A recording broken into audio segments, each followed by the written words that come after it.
Okay, here we go. Here's lesson 11.2. This is finding the area of regular polygons. So the first thing that we need to know is the parts of a regular polygon. So the first part is the apothem. So the apothem is the distance from the center of the polygon perpendicular to a side. So right here you can see it's kind of orange. That is an apothem. I could draw another one in for you. So starting at the center, perpendicular to the side. So that would be an apothem. Then there are also the perimeter of a polygon. And so basically if you just take the side, right? So let's say this side was a 6, then all of these are 6. So then our perimeter would be 6 times 6 would be 36. Okay, so finding the perimeter of a polygon. Then there is also the radius of a polygon. So the radius of a polygon starts at the center and goes to a corner, just like if it was a circle, right? So the radius. Then we also have the central angle here, which is the angle right in the corner. All right, the area formula for a polygon is right here. It is the apothem times the perimeter divided by 2. Okay, so that is our area formula. All right, so let's look at some examples. So the first two here, I've got a pentagon, and I've shown you from the center perpendicular to a side, so that would be my apothem. So that is 7 is in the apothem spot of my formula. 8 is the side, so then we could write in all of our 8s. And so 8 times 5, our perimeter would be 40. So then we go apothem 7 times perimeter 40, divide by 2, and we get our area. Okay, so our next polygon is a square. Now notice on this one, I wrote down 3 different formulas that we could use. So we can use apothem times perimeter divided by 2, base times height, or this one that we learned last time about rhombuses, because squares are rhombuses. So on this one, we have the apothem drawn in. It is a 6, so we would need to know the perimeter. Well, if I drew another apothem in, I could start from the center and go perpendicular to the side. That is also a 6, right? So that whole length there is a 12. So that means this whole side over here would be 12. So then if we found the perimeter, all of the sides would be 12. So 12 times 4, 48 would be our perimeter. Or we could use the base times height formula. That would be 12 would be the base and 12 would be the height. So we would multiply those together and we would get 144 units squared. So either formula we could use, okay? I will show an example later on of how we could use the diagonal one. Okay, now these two examples here, I have drawn in an apothem on this triangle, so that apothem was 4, but I do not know any of the sides, so I can't find the perimeter. On this hexagon example over here, I know the side is 6, so I could figure out the perimeter is 36, but I do not know the apothem, so I can't find the area of those. So that's where our information from last chapter is so important, so that we can find those missing pieces, so that we can then find the area. All right, so let's take a look at how we can use what we learned last chapter to figure out our missing pieces. So in order to do that, we need some angles. So those central angles are going to be important. Okay, so on this first example, we have a pentagon. So all 5 of those pieces there are going to add up to 360 because they make a circle. And hopefully you guys remember that circles are 360. Well, since there's 5 pieces, we went 360 divided by 5, and we get 72. So each of our central angles are 72 degrees. Now, when I drew in the apothem, right here, this green piece right here, my 72 degree central angle got split in 2. So now I have a 36 and a 36, and then 36, 90, that would leave 54 for that one. Okay, so if I was doing this type of problem and finding the area of it, I would actually have to either use a Pythagorean triple or SOHCAHTOA to figure out a missing piece in this one. Looking at a hexagon here, so 360 again, there are 6 pieces divided by 6. So each of our central angles are going to be 60 degrees.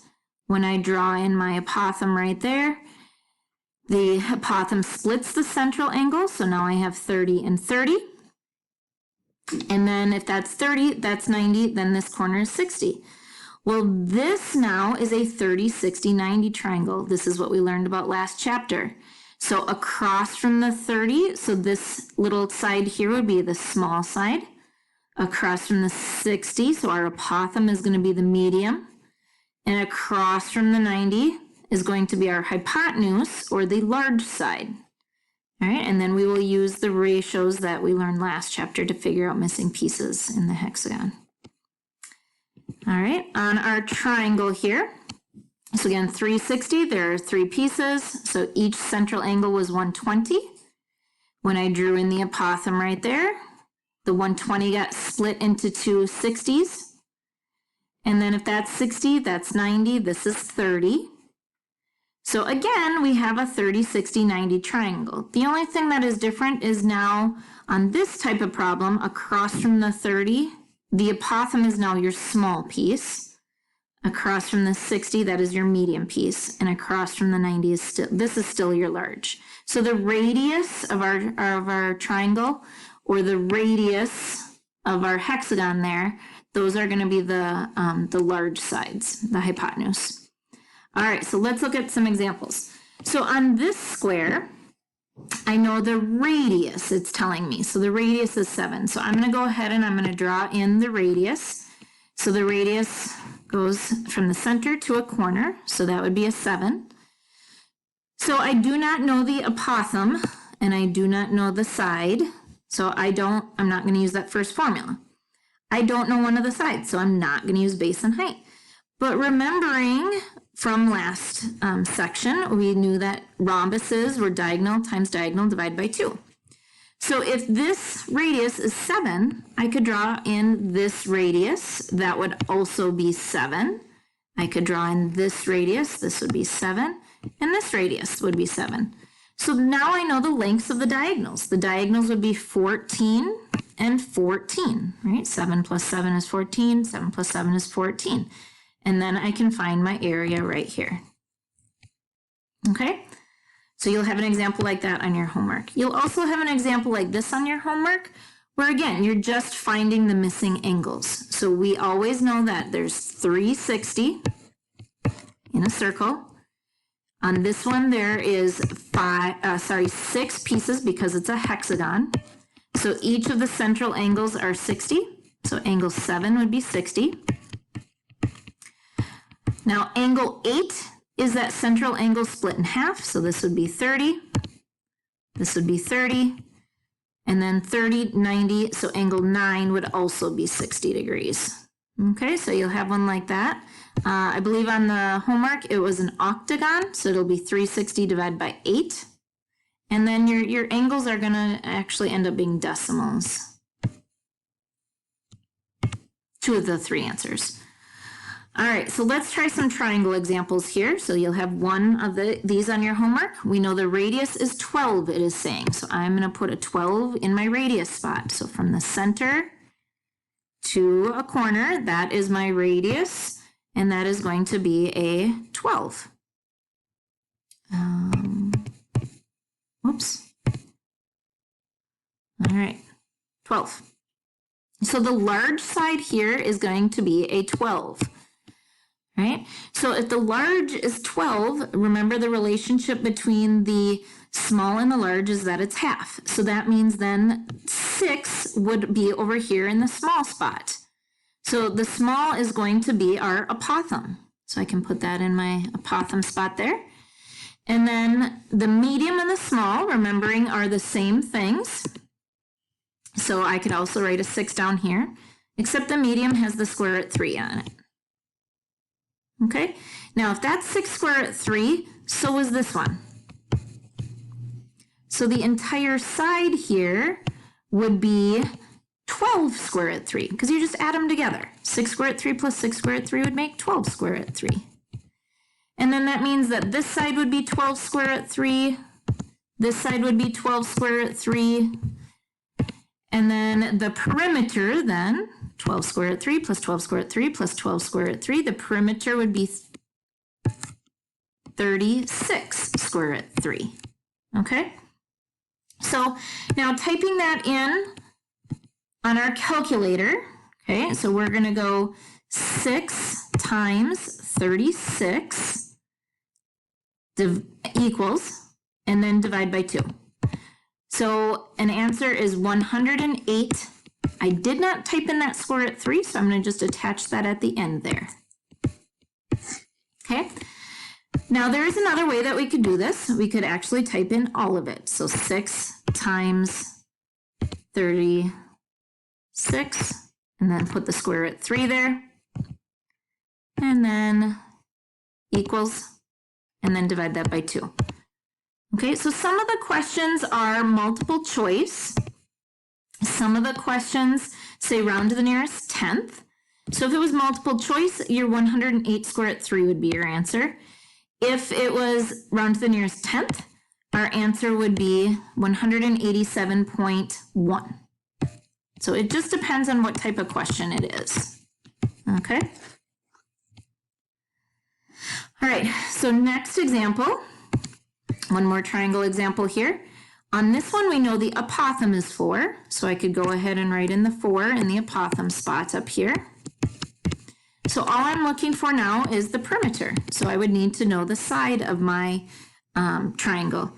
So if the apothem is 4, that's the small side.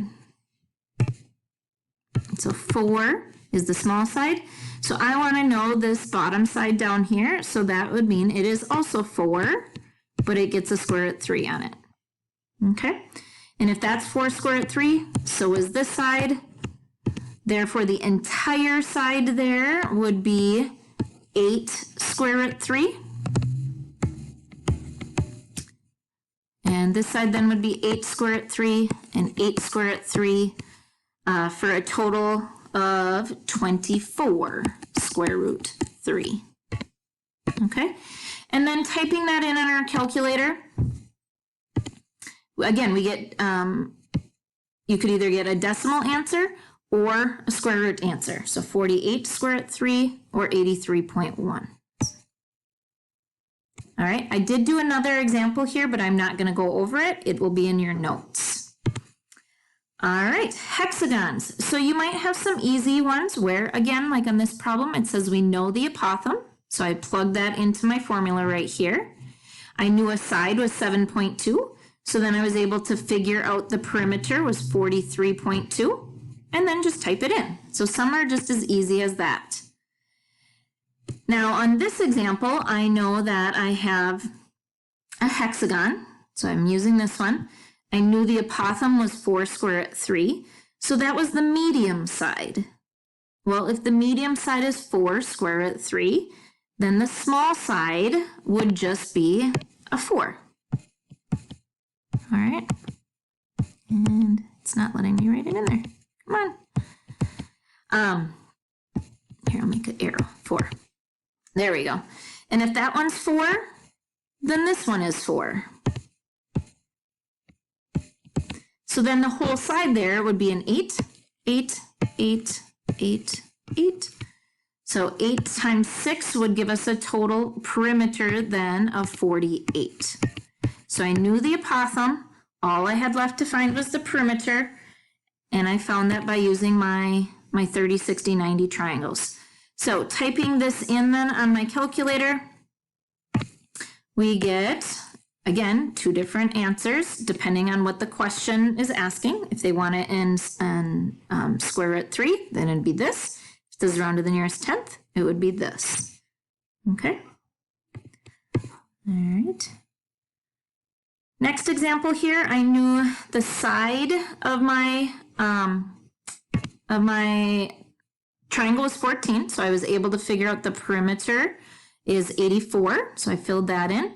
So now I just need to find the apothem. So if the perimeter is if the sides are 14, then this little piece would be a 7, this would be a 7, and then my apothem would be 7 square root 3. Okay. And then typing that in on my calculator, there's my 2 answers. Okay, I'm running out of time, so I will do 2 more examples on one more video, and then we'll be done.